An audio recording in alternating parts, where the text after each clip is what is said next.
பேச்சிலையும் செயலிலையும் ஒரு எளிமையா இருக்கணும். அப்ப உடை உடுத்துவது தாழ்மையின் அடையாளம் கிடையாது.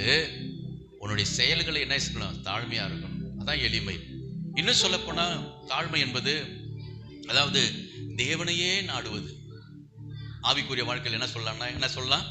தாழ்மை என்பது என்னால எதுவும் இல்லப்பா, என்னால ஒன்றும் செய்ய முடியாது, நான் ஒன்றுக்கும் உதவாதவன், என்னுடைய திறமையோ தாளத்தை வச்சு என்னால ஒன்றும் செய்ய முடியாது, நீங்க தான் ஆண்டவரே, உங்களால தான் என்ன முடியும், உங்களால தான் என்ன ஆசீர்வதிக்க முடியும்.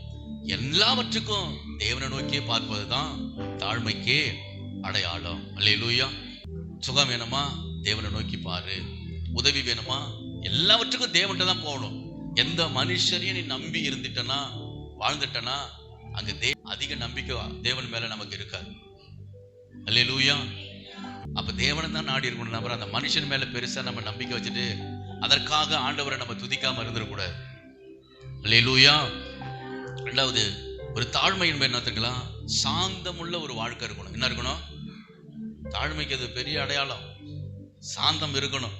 அமைதியான கனிவான மனப்பான்மையோடு இருந்தது தான் சாந்தம்.